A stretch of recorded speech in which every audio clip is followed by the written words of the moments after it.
Okay, everyone, thank you for joining our panel on AI and education. I have the privilege of having some amazing leaders representing different aspects of the innovation spectrums with me. I let them to introduce themselves, but we have great educators, we have former presidents, we have people who are leading governments and align it with the future of AI. We have former premiers and, of course, the chancellor of your university. We want to talk about the impact of AI in education and what universities should do and can do to be a contributor and a catalyst for how, of course, AI can become an instrumental thing in our economic and scientific development. Maybe what I can do, I can ask them to quickly introduce themselves, and then I will then kick it off with the first question. Matt, please go ahead. Hello. Hi, I'm Matt McGuire. I'm a assistant professor in the Faculty of Education here at UMB, and I'm happy to be here today. I'm Sheldon Levy. I've been president of TMU or Ryerson when Hossein was a PhD student originally.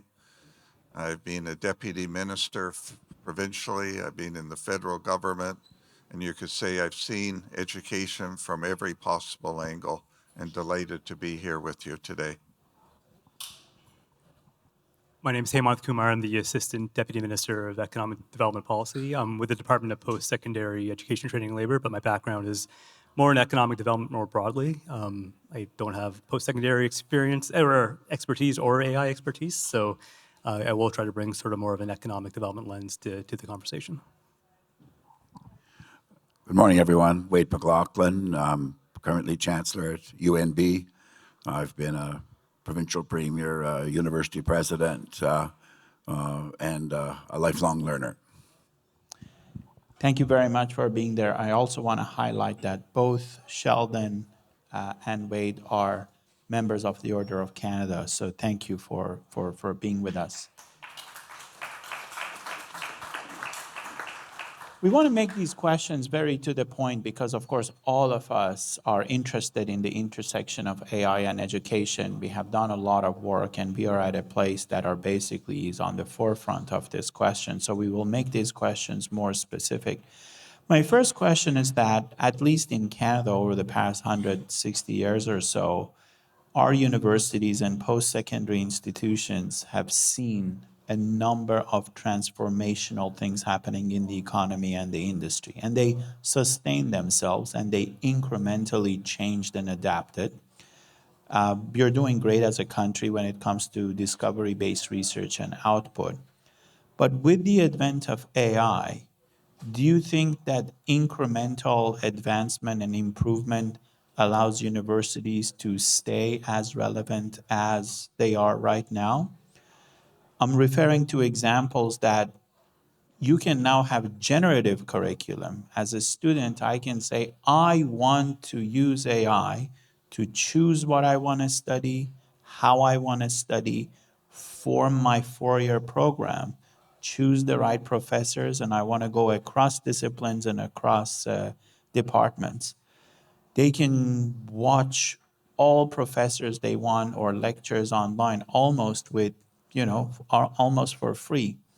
So my question to you is that if you have the mandate and the magic wand to create or recreate the university of the future, what are the three things that you will do that is going to be a pillar to be the base of this new institution if you think universities will need to go through a serious change? Whoever wants to go, Matt, maybe you want to go first, or we can, yeah. It's an exciting question and it's a difficult question. I did make a couple notes, but three, if I had to choose three, I mean, I want to preface this by saying, any question around education, I always try and position the student at the center. Mm-hmm.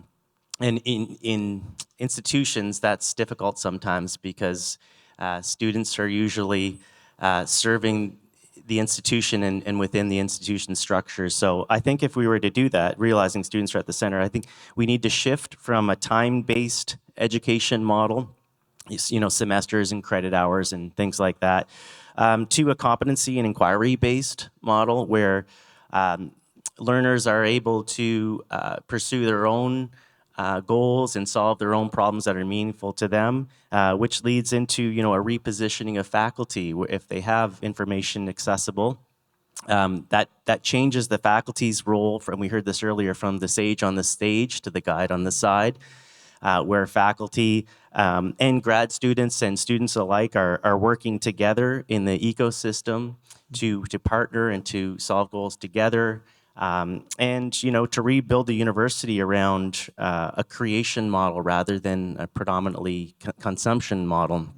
And I think that the faculty and the university's job is to allow for students to reach those goals through networking and really trying to create the conditions of growth and to understand what those conditions are. That's amazing. Thank you. Sheldon. I go back a long way, and I remember when I was young, it was even before the affordability of electric or electronic calculators, and you used a slide rule. And when electronic calculators came, what happened was you got everything fast, but you lost the ability to do orders of magnitude in your head. And so you gained something, but you lost something. And when every new technology comes, you find a gain and a loss. But I think the most important thing for this generation, doesn't matter if you're in the humanities, social science, engineering, is teaching people to critically think. Mm-hmm. I used to have a course that was required at university. It was called Modes of Reasoning. And it didn't matter if you were in any program, you had to take Modes of Reasoning. And it was hard. And because it was hard, it was dropped. But I think it's imperative that we teach young people, university people, how to critically think, how to question, and how to pose their own thoughts on AI and not take it as if the law was coming. So if I was an educator today, I would say one universal required course is what I would call modes of reasoning, or you could call critical thought, right across the whole discipline. Without it, I think we're in trouble because we will believe AI and we'll stop thinking. Thank you, Sheldon. Hemant. Just on that thought, as a parent of 3 kids who have, my kids questioned everything. So I ask them to eat broccoli, they say why? And then they go to the AI and they trust implicitly whatever Gemini or Google will tell them. And at times there isn't a critical thought, so 100% agree that that's so important. So I guess in terms of universities changing, just one thing I want to mention is that universities are extremely important economic drivers all over the place, but especially here in New Brunswick. We have 7 university campuses. We have 11 community colleges campuses. These are fundamentally regional economic development anchors, and they drive regional economy. So if we don't figure it out at the university and PSC level, I am quite worried about the stabilizing effect that a retention or a shrinking of that investment here in the province could be, because UNB alone, I think, is 3,200 employees, so that's really significant. But I guess 3 things that I think maybe universities could change. So one would be just around personalized learning. So I think there's an opportunity for the learning to become a little bit more personalized, to leverage newer technologies. But I think that personalization has to be grounded in sort of real world application. And that's where I think workplace integrated learning comes into place, and greater attachment to industry. I think there's lots of models, whether it's co-op placements or apprenticeships, that can be adapted. So are we, is it micro co-ops where they come in for a day? Is it more applied learning and more applied research opportunities? So I think that would be the second piece. I think the third piece is sort of shifting from, we know universities create knowledge. We know they're interested in transferring that knowledge, but I think they have to become experts in deploying that knowledge both in industry and deploying that knowledge in communities. So, and I don't have an answer on how to do that, but becoming deployment experts, I think, is going to be a key thing moving forward. Thank you. Chancellor. Morning, everyone. The beginning of my response may sound like I'm trying to outdo Sheldon in that sense of that Monty Python skit about you thought you had it hard growing up. So I'm going back to grade 1. I was 5-year-old in a 2-room school with 10 grades in the school, 5 in our room. Up until that point, it was a 1-room schoolhouse with 10 grades, and this was actually the first year it had flush toilets. So I guess it's a way of saying I've been through a revolution. But my main point is that we had good teachers. And the 3 things that I can hear my teacher saying still, use your head. And that covered a lot of things, but it was really, have a sense of agency. The second thing was show your work. And I think that's an important part, especially to do with anything to do with math. I always got in trouble for that. But I think that's a really important point to retain when we talk about AI in universities. And the third is to learn from each other and to be lifelong learners. Now, let me apply that in the contemporary or the current university context, because I think really our goal has got to be to approach AI to be better teachers and learners, to have a sense of agency. And as you put it this morning, Hossein, to have a guide on the side, not some technique or technology that's going to provide the answers to support us, but not to replace us. So in particular, one of the things that's going to be important all the way through this, Sheldon mentioned critical thinking. We're still going to have to be able to write. And I think we can use AI to be better writers, so introduce it at a stage in our drafts where we, the learners or the students, expect themselves to produce something that builds on and improves on and adapts what they're getting from AI, but it still has to be their solution. AI obliges us to figure out our workflow, which we probably have been doing, or those who've succeeded have done, but not really as, I'll say, mindfully as we have to do now. AI obliges us to think more critically about our prompts. What questions are we asking, and are they the right ones? And ultimately, and it's a good example, and it's one that I've learned from my colleagues in the law faculty here at UNB, one of the very good teachers is asking the students to submit what AI gave them as part of the package of their final work, along with their final product that uses AI, but ultimately has to be theirs. Fantastic. I'm just remembering some of your responses, and maybe we go and I have some questions for you. I think, Matt, you mentioned something interesting, that the whole structure of education may change. So when I think about our daughters, I have 2, you have 3. One of the things that I'm thinking with AI is that, well, who said that we need 12 years of K-12 education? What if the same amount of knowledge can be conveyed to kids within 8 years? And that doesn't mean that they need to come to post-secondary education earlier. That means they have 3 to 4 years to learn soft skills and things that they will get to learn after they graduate from post-secondary institutions. And all that burden is on companies because they can only get promoted or grow when they learn those soft skills. Can AI accelerate that and interconnect K-12 and post-secondary educations better? That's a very interesting thing to explore. Of course, for that to happen, We are at a university setting, so of course we can develop these visionary statements. Many things should change, right? But that's a huge opportunity that AI can personalize education in K-12.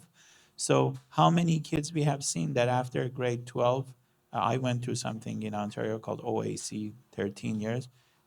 I wasn't really sure what I wanted to do. What if AI can actually help me to clarify that pathway way better and with more confidence when I enter post secondary education? The thing you mentioned, Sheldon, around leadership, I go back to an example that I experienced working with you. I was just a student. I was a first generation immigrant working in a computer science lab. Sheldon was the president of the university. It's easy for us to sit here now. If you look at it through the lens of a student, it's almost impossible for that student to see the president, let alone just to spend like half an hour with him just exploring about the future. One thing that was very unique was my ability to have an opportunity to share a vision with him as the president of the university. But going through all the layers, I'm thinking right now, like as a unionized university, about 10 layers for me to get to his office. Now, of course, we need all those layers, and those are important, but the art and science is how do we connect? And can AI help to connect people like your chancellor and all your leaders to what's happening in your labs? I met with 3 students after my talk. It was impressive what they are working on. How can that be amplified? And what are some of the best ways that we can do that we can create our academic structures, but get to that? And I think, Hemant, what you mentioned about co-ops, that's very interesting. So far, they are kind of adjunct programs to a curriculum, right? Like you can choose to do so, and then you got to essentially leave for a semester or two and come back. What if that's going to be included in a curriculum that that students can choose their pathway? If I want to go into a research stream, I will get the same credit. But if I want to accelerate going into the industry, the co-op is going to be embedded in my program. And then I think what Chancellor said, which is how do we bring these, I don't want to call them soft skills, but critical thinking, reasoning, the basic agencies so we can enable our students and also not banning them. I don't want to be too explicit about this, but when I hear that schools want to ban AI, I'm like, what does that mean? How can you ban AI? You can educate, you can empower, you can put guardrails. I mean, I remember we were not allowed to use calculators when I was in elementary school, right? Many of that has changed. So those are important topics to discuss. Maybe any of you who want to comment on those, please do so, and then we will go to the second question. If I may, I'll pick up on the point you made, Hussein, about co-op opportunities. And Jim Belzelli would say that is the best avenue or the best tool we have for commercialization is for students to have work placements and opportunities. And indeed, it's been part of the story of computer science here. You mentioned earlier this morning that computer science here was the first department in Canada. And there's a very neat partnership with the local power utility, NB Power. For starters, NB Power chose to locate its first mainframe computer here in the university. They didn't have to, but it was a great win-win opportunity. But beyond that, the students in computer science here and in other engineering programs have benefited greatly, as has the province. from the students having the co-op and placement opportunities. And I think we always have to be looking for ways for that, as you said, not to be an add-on or an adjunct or an alternative to sitting in a class, but something that we see as normal for all students. And indeed, most people would say that single ingredient has been the secret sauce of the Waterloo region and the industrial and economic development that has come from the universities there. Thank you, Wade. Yeah, Sheldon. It's almost that I'm going to ask a question from your question. Okay.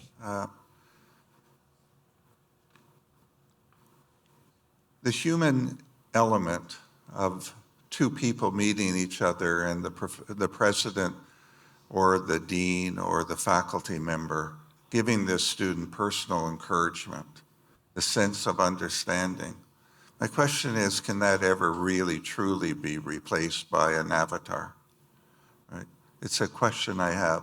Then I'll tell a bit of a story that I never planned to tell, but it's appropriate. My sister was having trouble with her car, angry as heck at the service agent, etc. Long story. She phoned me and she said, "Oh, I just met the most wonderful person." And I went to the service center to give to Anne a gift. And I said, "I think Anne was AI." My sister said, "No." And then I was wondering whether or not she was angry or not. And I thought to myself, I bet she thought she was hoodwinked, but she wasn't. She thought she got good information, and the only thing that she was mad about was that it wasn't transparent who she was talking to. She wasn't upset that the quality of information in the interface was AI. Yeah. She was upset that she didn't know it was AI and then fooled. So as we go forward, the two things that I think are critically important is never to lose the human touch. Yeah. And the second one is, as you begin to implement AI in any way, be transparent. And in the transparency, understand the criticism that you should open yourself up to and expect so you could improve it. But don't have it as a replacement for your human emotions. Yeah. Yeah. Well said. Any of you want to add anything to our first round of conversation? Maybe just to tie in the human touch into sort of banning of AI. And there's a pervasive issue, I think, where when the scale of adoption is faster than our comfort level, we tend to backtrack, or in some cases go to outright bans or moratoriums. And I think, where the education, I think it's a societal issue, and there's no better institution than universities and PSEs who are at the intersection of talent, technology, industry, and communities to help address that. Because I am worried that as things keep moving and adoption is increasing, we're not going to be comfortable. And when we don't get comfortable, we will start to backtrack. Thank you. Just as a follow-up to that, so of course, almost all universities that we talk to, they have a industrial liaison office. They want to interconnect research and the great work, even curriculum to some extent, with industry. The two questions I have there, and this actually came up from one of the conversation I had with students, and I learned that a lot and carry a lot of scars on that, learning it the hard way. When you're in academia, and again, these are personal views, I don't want to put the chancellor or anyone, this is our views, just sharing a futuristic view on things. When you think about a tenure track professor or a PhD student or a postdoc, this is perhaps the most innovative years of their career, with no doubt. They have They are at the top of their work, they have done their research, and they see both research outcomes, but they also see commercial outcomes. In most cases that I've seen, we put these young researchers and say, you got to choose. Either you're going to, if you want to get your tenure, you have to go and publish more and more and get your tenure, and maybe after that you can think about commercialization, or you can take a leave, or kind of separate the church and state, commercial versus research, which I totally understand why that's being done. The amount of capital that is available right now in the industry for AI research is not comparable to the amount of research funding that we have available to universities. So it's way faster and easier to do that research in the private sector than in universities. So when you think about the new pathways of a university, can I choose my pathway to be more like an entrepreneurial research professor? To say, of course, I'm going to publish my papers in the most high impact journals and conferences, but I also want to get a credit towards my tenure if I commercialize a patent. That should not be frowned upon. That should not be an extracurricular service or something. That can be included in the governance of the university. But if a colleague of mine wants to be completely on the research path and say, I don't want to bother with any of that, I just want to do my core work, sure, you can finish that, publish your manuscript, but then pass that on to someone else, pass that on to your student or someone to take that to the next level. How complex those can be? I mean, any of you who want to comment, and maybe Sheldon, I understand that the idea is great, but there are lots of challenges that will be faced if you want to do that. Again, think about your magic wand that you, of course, want to maintain research and academic integrity, but you want to demonstrate the best of the best in our Canadian universities on what they can do to commercialize, rather than our young researchers will be in a position of a binary choice on which path I want to take. It was a question that was asked to me literally, like, I'm doing this great thing in quantum computing space, but I see huge potential. I want to do something about it, but I also don't want to leave the university. What can be done about that? This is where I could get into a lot of trouble and never stop talking. If I came, I was saying to Wade after the last session, if I came here and didn't know the topic, I would say two words kept coming up: AI and commercialization. Mm-hmm. It started from when the premier came, continued into this last panel before us, and I'm sitting there, and honest to God, I say to myself, this is so boring. I've been hearing this problem now for decades. Mm-hmm. Don't we get it? And I think it was Michael who said it. We have a cultural problem. Money will not solve this problem. What we have is that the value that we have is citations. The value that we have is the publication. We do not value the interpretation of that for commercialization, and God forbid you should make a lot of money on it. And so when we look at Maclean's, we look at the Times 100 ranking, et cetera, and we look at where our ranking is, it's not based upon how your research was commercialized. It was based upon your citations, your research grants. And does NSERC say to you, well, you didn't commercialize your research? They don't look at that. They look at what your research is and your publications to be able to get your grant, because your peers are adjudicating you.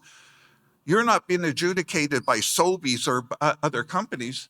Your research and your performance for tenure in particular is not about commercialization. And I think adding to that, we are not saying that that's a choice. We are doing great as the first phase, but how do we augment that with the second phase? I can only tell you that unless we realize that we have Canadian values that are extremely important, highly defensible, but they are not for commercialization. We won't solve it. It is a cultural problem, I believe. Money will not solve it. We have to realize that a university like the Technion that isn't way, way, way up there in the Times 100, but is highly productive at commercialization, that is a great university too. Yeah. And that if you're a faculty member that wants to move into taking your research to commercialization, you should be applauded. And that should count on your tenure application. But it isn't. And I could give example after example, but I do believe that it is a cultural issue. It is a value issue. And the last thing I will say, it is not to disparage or to talk negatively about the values that 100%. we have. Yeah. I don't mean that. I mean that if you want to move into the direction of supporting faculty members to work directly with industry, to be able to gain resources for themselves and their family from IP, that the university has as IP resources to sell their IP to companies, then the university has to value that. And if the university doesn't value that, NSERC doesn't value it, MRC doesn't value it, it won't be valued. And you're fighting against a big, strong wind in your face. And I think a lot of that, again, from an infrastructure and policy point of view, is slowly being addressed. Like we have MyTax now and many other entities that are very pro commercialization. So I think one thing that is a takeaway for me is that it's a bit of a cultural issue. Well, MyTax has got one of the best reputations for helping faculty get there. Yeah. Don't mean, and I say that sincerely.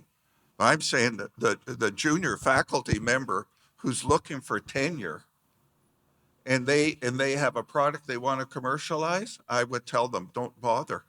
Keep publishing. Don't do that, because you go into put up your tenure file, that's not valued. Yeah. Okay. I think I'm going to put a lot of people in hot water today. So, Let me make a further comment on that. The question is absolutely fundamental, Hussein, and it is threaded throughout the sessions in this summit. And this is a minor and some might say technical way of answering it, but I've seen it done. I think universities, and it's all covered by our T&B processes and collective agreements and so on, should be open to counting commercialization as service. And service to the community and to the economy and ultimately to the survival of our institutions. Because if we don't have economic growth, then our whole society has a problem, and we'll pay the price. Absolutely. okay. My second question, which is also related, is as one of the key things with the physics and the power of AI is to go across disciplines. Like we are now seeing, and we talked about it during the course of the last 2 days, like instead of just thinking about AI and a massive large language model, think about this AI plus mindset, like AI plus healthcare, AI plus fisheries, AI plus agriculture. So the more you combine these verticals, you can see impact that can be huge: societal, economical, environmental, commercial. How can universities change? If you think about the architecture of a university, it's siloed.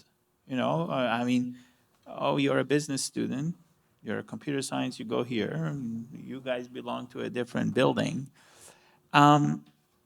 I'm assuming, of course, there are every single provost that I talk to is talking about cross-disciplinary education and mixing things. But it's not just the curriculum and research and hoping faculty members to talk to each other. There are also architectural issues, right? Look at this room, right? This room is great. It's the 200-year-old model that someone needs to come here and talk, and maybe a few of us.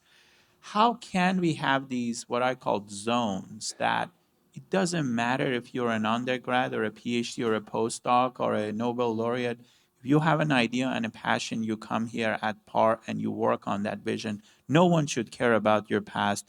Everyone should worry about what you want to believe and what you want to build next. And I'm sure out of the architectural elements, there are many other elements, policies, density management and all that.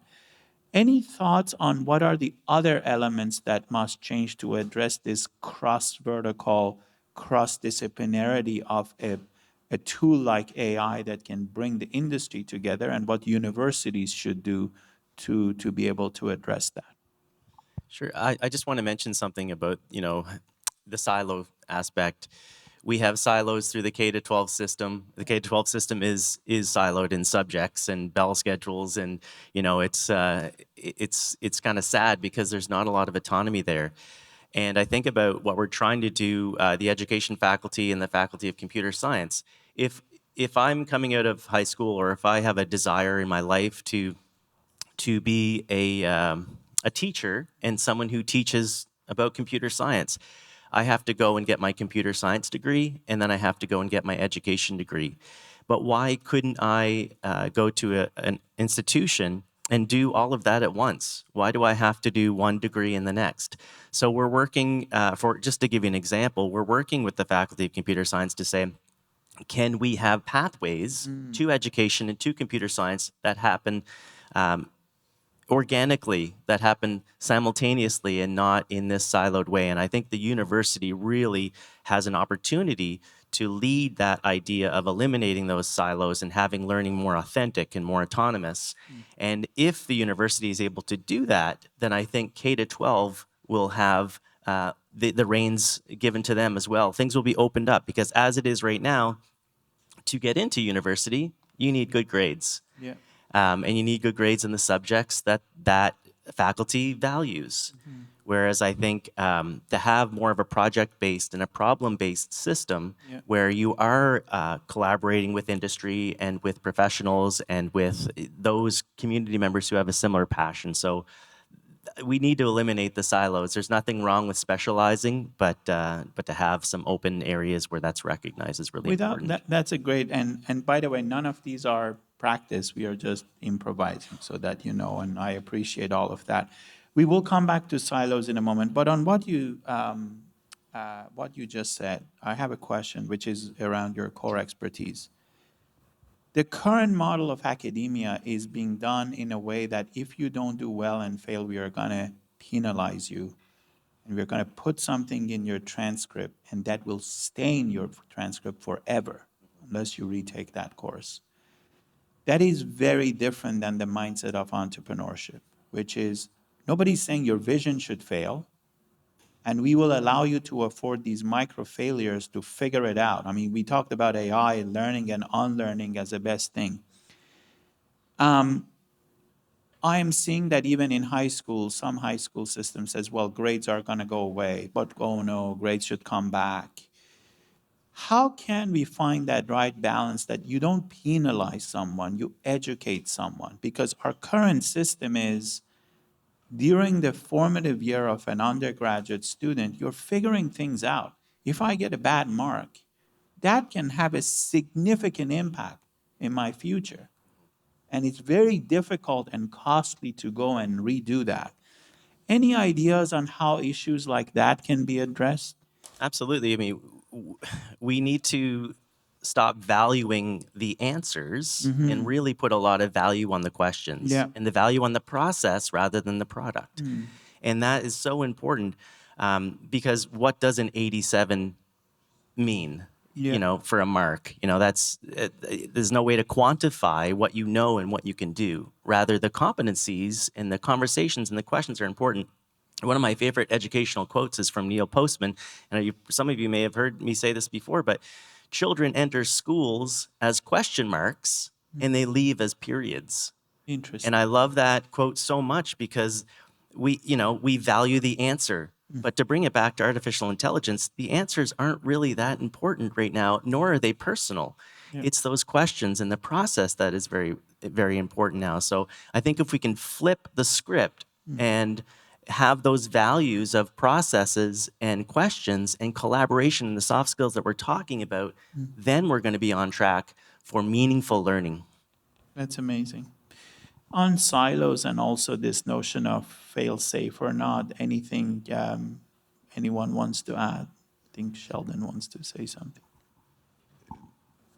The comments I will make are relative to post-secondary. We're in a wonderful university. The academic curriculum and the authority of it is given to faculty members and to its Senate. A president and a provost can lead, prod, but ultimately the act asks the faculty to think about these questions. If the faculty think in a disciplinary way, in a protective way, they will ride through the storm to keep the silos going. I think this is an enormous, enormous challenge to the faculty to, in their role as senators, in the roles of faculty councils, to rethink the model of education where the knowledge or the basic content is now AI available, and to see their value as added to that value, not as a competitor to that value.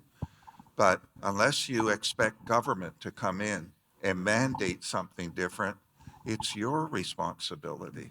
That's the act that you have. And the president can lead and prod, but the president must rely on the faculty and the Senate to reflect and change the curriculum, to reflect how AI is coming into the institution and what is their new role. And the first institutions or the institutions that do that will become powerful. The ones that continue to want to protect their box will become redundant.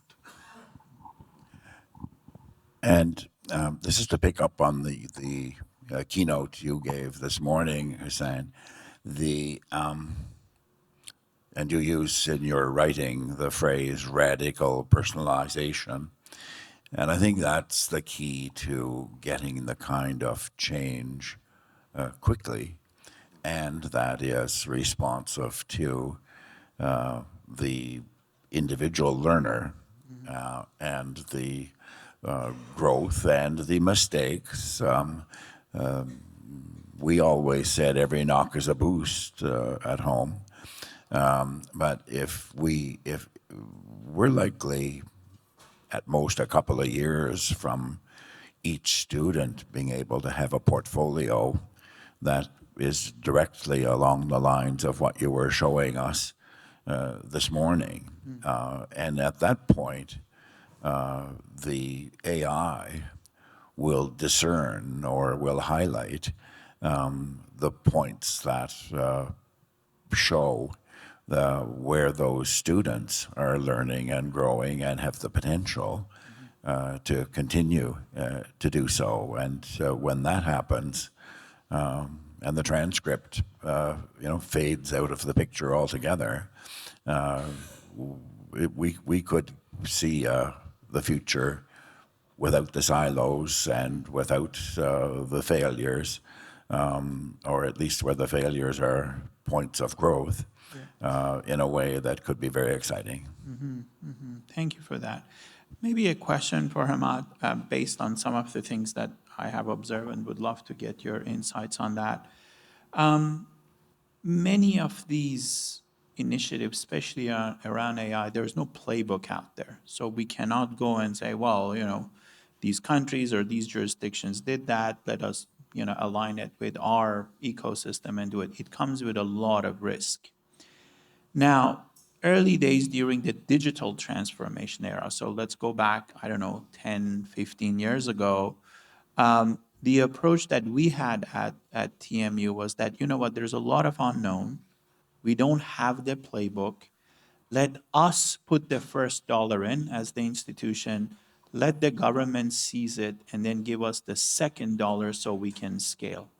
It was something we observed and it worked out, especially we worked on some of the initiatives. You have great universities in this province. You have a huge amount of talent potential. What would you love to see to find that synergy between government and universities for, because you also worked a lot on economic development, for these to converge? Because again, governments should take risks, but they are not elected to take risks. They are actually being there to prevent the risk if they can. How would you balance that in this new realm, based on some of the things that at least Sheldon and I saw during the digital transformation era? This is a question that could get me fired. It's been a difficult conversation between, I think, governments and post-secondary institutions in terms of change. And I don't think we've gotten to a point where we've been able to have that discussion. But it's concerning that we keep having these discussions around silos, and because we don't have a choice. Yeah. You know, when I think from the economic context of where we're going to grow, and we have labor challenges, we have small firm challenges, and a lot of our growth is also going to come from economic sectors, resource sectors, so mining, forestry, Yeah. agriculture, aquaculture. And I think in the previous panel, we talked about having sort of computation or AI sort of implemented in all curriculum and across all sectors, and we don't have that yet. Like, I'm kind of concerned about that. So I'm not sure if I've answered your question, but I think we have to have an honest conversation about how universities have to change. Because when I think about AI, I think about economic competitiveness. Yeah. And the best way to sort of enable that competitiveness is through our education sector and through our universities. And I don't have an answer to how government can sort of Yeah. kind of push universities on that, but I think it's something that has to be part of the conversation moving forward.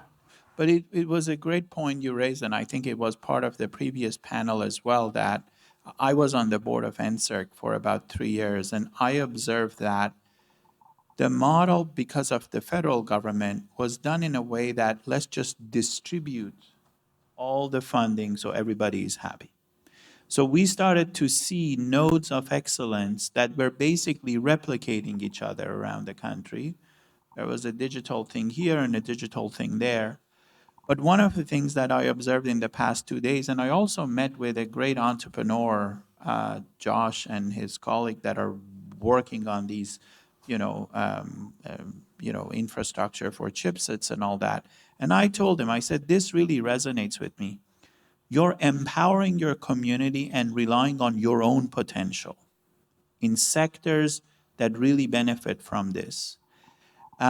You're interconnecting with the university, and you're going after a market that is a huge demand for that, but your goal is to empower your community. It's not about, oh, I just want to do something to go and build something that is also Ontario and Quebec and Alberta is doing. They're leveraging the potential here. That is huge, and I think if we see more of that, that your government supporting that in AI plus the sectors of interest. But that framework is shared across using the federal means and the tri-councils, but they apply it in a different set of verticals somewhere else. That would be great for the country. I think I just wanted to share that observation that at least in the past 2 days I observed that.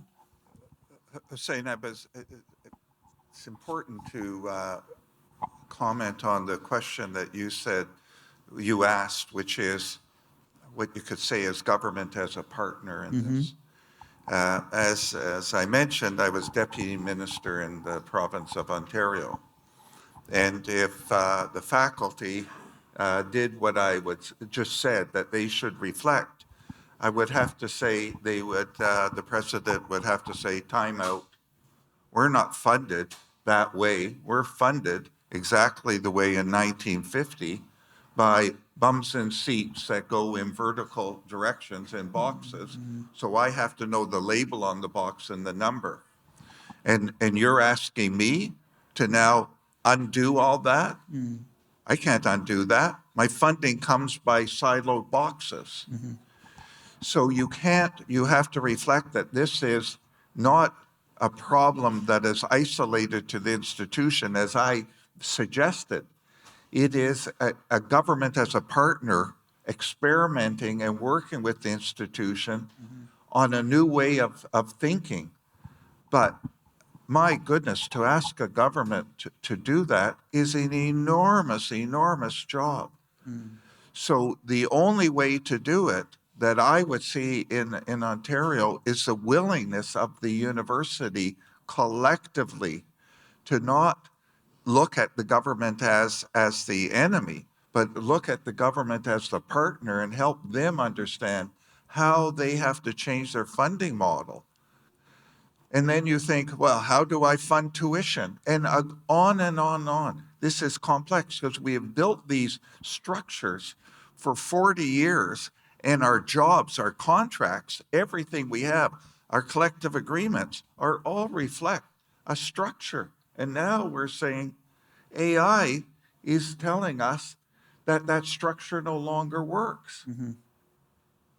And the moment that you have opposition, you won't have it done. It really requires the faculty to lead, that they have to think that it's time for a change. And with that, have government as a partner, the administration as a partner, your union colleagues as a partner, because that's how big the problem is. Or government will come in and do it wrong. Yeah. You could be sure if government is going to come in because you're not doing it fast or right, they will absolutely do it wrong. You're the ones who could do it right, but don't underestimate the complexity of what we have created and the inability to be able to undo it, or the ability to undo it and reframe it is very, very difficult. My last point is that Michael said another thing that is interesting in this. Can you do a small experiment rather than boil the whole university? Can one part of the university say, we want to take a lead and experiment with them getting out of the silo? And you did that, Hossein, when you created the super course. You actually broke out of engineering and computer science, joined the fine arts faculty, and created a course that was rather vertical. It was linear, right? And you could remember the opposition, right? Right? Yeah. But this takes courage. Yeah. And maybe AI will give us all the courage we need and the opportunity to do it right. Yeah. Because we're doing it right for the right reasons. It's our students. Yeah. And as Wade said, the society we serve. Exactly. Chancellor. So I think saying if we ask how can we transform the university so that the university is geared for, I'll call it growth, we're likely to run out of time.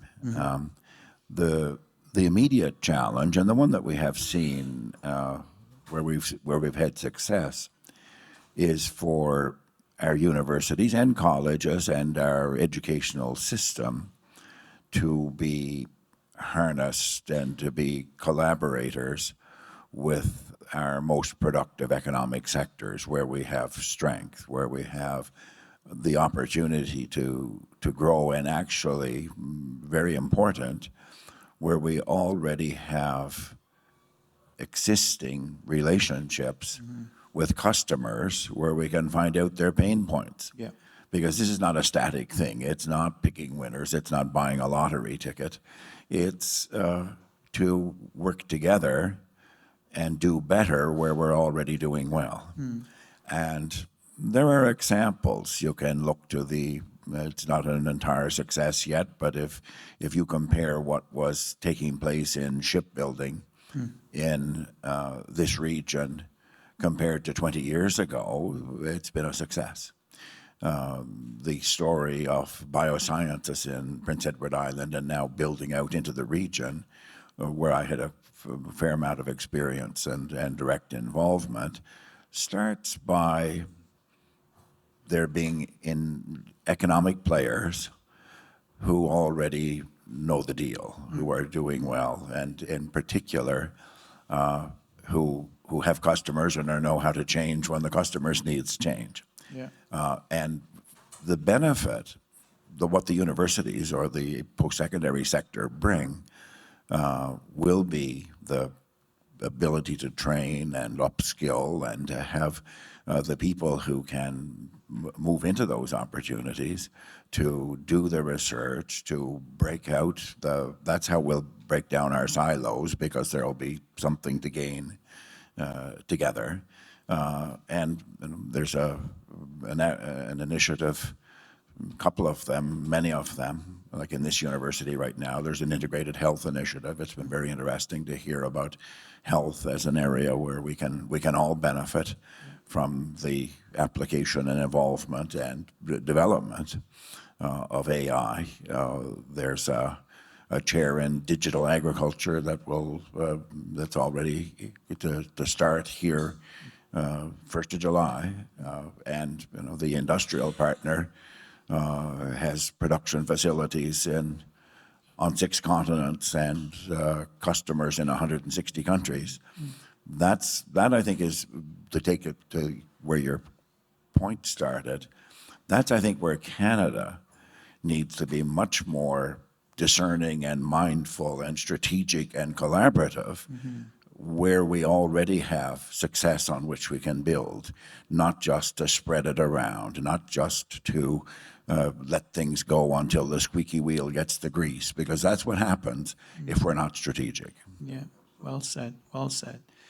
I have 4 rapid-fire questions for our panelists, and then we will open it up to QA. But one thing I want to highlight here, the purpose of this panel, again, to critique where we are. It's not about, I am personally frustrated, we don't have anything, let's just compare ourselves with the US, and they are better and we are not. We have amazing assets and potential in this country. We just need to have panels like this, and I'm very appreciative of UMB and Alok and the Chancellor to say, these are the venues we need to look at what we need to do next. We have amazing faculty members. We have amazing researchers. We have fantastic publication records. But it's settings like this, which is not necessarily about bringing negativity. It's saying, let's cover these things so we can lead. And we can be very confident about our leadership. So I just wanted to highlight that this is not about, it's basically allowing us to have some takeaways there. So I start with the rapid fire questions, and feel free to comment or not. My first one is that, what is one academic tradition, if in any, that we need to completely abandon to make room for an AI native education and economy? One thing that you say, well, if this is not an impediment anymore, makes things much easier. One, I didn't, what, repeat the You question. can use the, I didn't hear. if there is one thing that you can change, one thing that you can change at universities across, that you think if that goes away, makes things much easier to execute as the economy and industries and talent requirements are changing. I tell you, you can completely ignore. These are just rapid fires. Just a quick thought would be sort of we front load education in kind of 12 years or 16 years, and it really has to be a kind of a lifelong thing. So kind of how do we expand kind of the 4-year university cycle or 12-year university cycle to something that's a little bit longer term? Okay. Grades. Grades, okay. Yeah, that's great. And tell me more, like, I know these are all, brainstorming and exploration. What would you replace it with? Formative feedback, a portfolio of goals and accomplishments and projects they're working on and interests and those types of things. They're very meaningful. Yeah. Grades, not meaningful at all. That's interesting. So you're saying, let's say it's 10 years from now, I graduate from University of New Brunswick, I'm applying to this amazing company that I want to work with. And instead of them asking for my transcript, They're like, hey, send us your agent, Portfolio. which is the highlight of everything that you have done, right? And we can talk about it and get a score. And then we are seeing how well-rounded you are and your skill set. So we are not rejecting or accepting. We are saying, you will be the best here. That will be a very interesting thing to replace it with grades. I like that. Anything else, Sheldon? If you are in mathematics and you are looking at a system, fundamentally, people get confused because what change requires is the axioms. If you don't change the axioms, you end up with the same system. So you have to ask, are we at a real point, a true point, where the system we have today cannot continue? And therefore, you then have to ask, what are the axioms? And the axiom of a university is its governance structure. It's bicameral nature. And that was where I was coming from before when I said, can't ask the president, you got to ask the faculty. And the faculty have to agree. The question is, can they? Not in a negative way, but there's a million different opinions. And who is elected to Senate is a bit of in most universities random.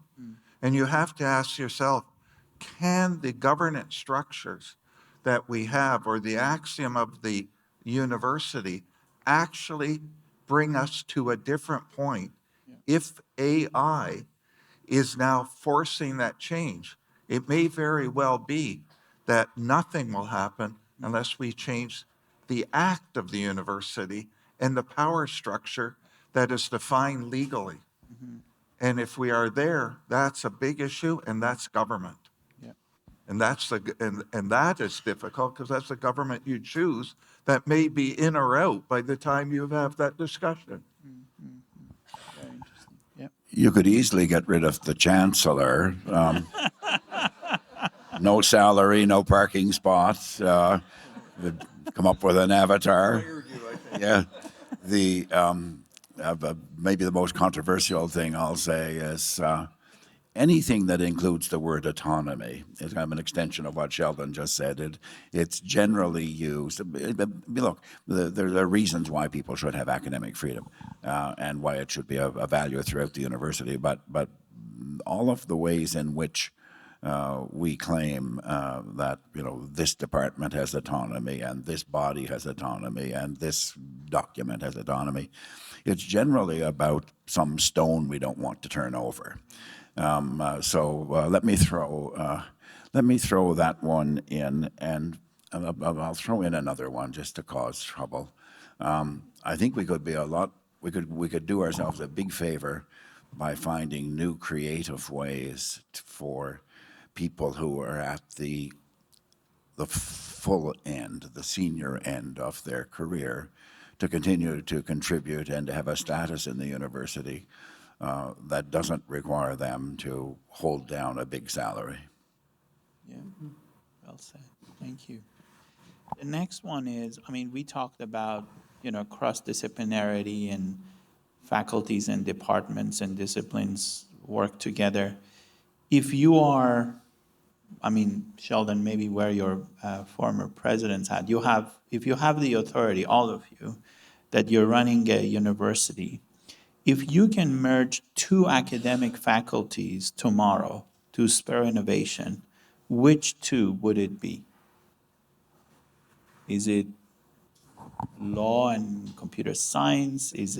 What is it? Like you're doing a fusion between two silos that if you think you bring them together, something amazing will happen. That's a fun question, right? Because you get to say something and it will never happen, and you might. What I have found in my life in entrepreneurship and universities, the answer would be your creative and fine arts with engineering and computer science. Yeah. I think it brings the right chemistry of mind and body and imagination together. But it would be the fine arts and but the creative arts and computer science with science. Yeah. And, yep. I'll give what might be a safer answer. And indeed, we did it at UPEI. Scott is here, Andrew was here. We put together math, stats, and computer science. Yeah. And one of the things we found is that became a rich bed for entrepreneurship. Okay. And my last one, if you're comfortable answering that, what is the biggest blind spot governments and universities have right now regarding AI and especially the future of workforce? What should they think about more that it may not be in their radar? I'll give you a one-word answer: immigration. We have totally messed the bed with our recent turn on immigration, and you can see it in this region. David Campbell produced a report in late March called "Help Wanted," and if you turn to Appendix B, where he documents the work categories of permanent resident admissions in each of the provinces in this region for the past 5 years, it's a very serious failing of existing public policy. Our immigration, and we saw a brilliant example of it starting off this summit with the student who got the award for being an entrepreneur. The categories that we've been filling have been people to, pour coffee, deliver parcels, change beds, and there are the environment globally is one where Canada could do even better because other countries are messing this up as well. We could be selective, and we could be admitting people and encouraging people and recruiting people who bring some very significant added value, but we're not doing it. Perfect. I'm going to just echo what Wade said, and I'm glad he went first. It is so important. We have a reproduction rate that is now, I think, at like 1.5, 1.4. We have my aging population that is inverting the normal population. Who's going to look after? Who's going to pay the pensions? Who's going to do the services? Who's going to have the jobs? Immigration, not only for the East Coast, but for the country. And what Wade said, I would call it smart immigration, that is strategic. I think it's the biggest challenge that the country has at the moment because we failed so dramatically at volume that in fact we have turned it off when we should be smartly turning it on. So just echo what Wade said, immigration. Would agree 100%. But I think from a government perspective, two blind spots that I see. This isn't a technology thing; it's a human thing in terms of adoption. Yeah. I think the second thing is I think we're underestimating sort of general communities' sort of resistance to change, and if we don't, and I think immigration is an example of that where it went too fast and the communities are willing to accept, and now even in my hometown of Rothesay, people don't like having their Tim Hortons delivered to them by people of certain color, and I think that's kind of its community backlash. So I think we need to kind of grapple with that too. Yeah, perfect. Well, I want to appreciate all of you. I think because of the discomfort that I caused, because of the uncertainties on this panel, I don't know if I will ever be invited back to UNB, but thank you again, and really appreciate your comments and your presence. So I think this is the end of our panel. I don't know if you want to do QA, I'll leave that with Alok, or we can always chat during the Sure, please. So I was saying, the theme, I think, of your questions, and this is what I love about working with you as a colleague and friend, is that you challenge the legacy of traditional education. And almost every single question, that's where you want to go. And so my question to the group is it time to start asking a different question of students? And that is not what major do you want to major in, but rather what problem do you want to solve and study for the rest of your life? Very good point. And then create curriculum very unique, very bespoke, Mm. and cross-disciplinary. Yeah. Starting from freshman year on. Very good point. Could everyone hear Mike's question?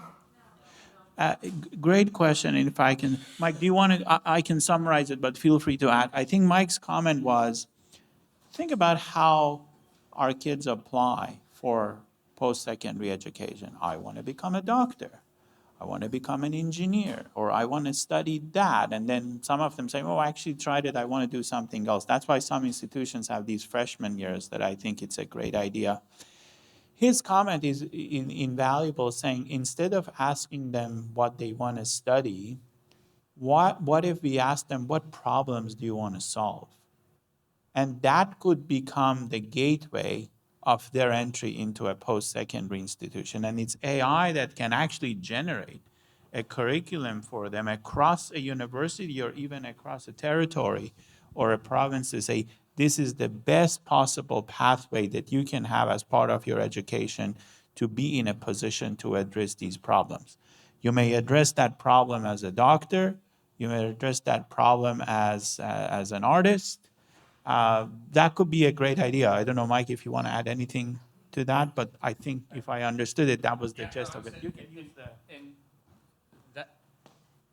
That's it in a nutshell, but my question to the academics in the crowd is, would that be accepted? Because you're truly flipping the traditional academic pathway on its head, and the logical way to think about this would be, well, they're only 18, they don't know enough to set their own pathway. But is that true these days? Because my kids are coming in their 18s and 20s and mid-20s much smarter than I was, probably because of artificial intelligence and because of the internet, and the way they learn is very differently than I did. I don't think it's necessarily, not only is it accepted, I think it's essential. It should be encouraged. And I think really, if we can back it up, because I think post-secondary, that's a very important point. Like, is the purpose of me going to university to get the degree so I can get the job or whatever, right? And I think that is not the way to approach this. And I want to bring this back to K-12 education, because I think it starts there. When kids enter our school system, do they know why they're going to school? Do we have a transcendent narrative, a reason for schooling? Do we know what it is? I don't think we do. Is it the idea that you're going to get a job, and then we tell the kids, we don't know what the jobs are going to be like, so you study in school here so you're prepared. But then they're hearing these multiple different, countering arguments here. What if there was, like, kids and students and university students got to choose why they went to school, and they had buy-in and autonomy and empowerment towards that goal? What if me as a young person, I have a very passionate concern over our planet? And what if schooling is an ability for me to learn how to make a real difference for my planet? So for me, the point of schooling is so I can be a good steward of Mother Earth. And if that's my goal throughout my career in academics, and teachers and our system and our government, their job is to support me in my endeavors. If that was the mission, I think we would have a whole different kind of buy-in from our young people today. And we talk about this. We've talked about it for 100 years about flipping the system, but why can't we do it, right? It's hard because we've got all of these cogs working together, and in order to change one of them, we have to stop the machine. But I think this is it. Artificial intelligence is really challenging ourselves to say, do we know why we school? I think that's the crux of our issue.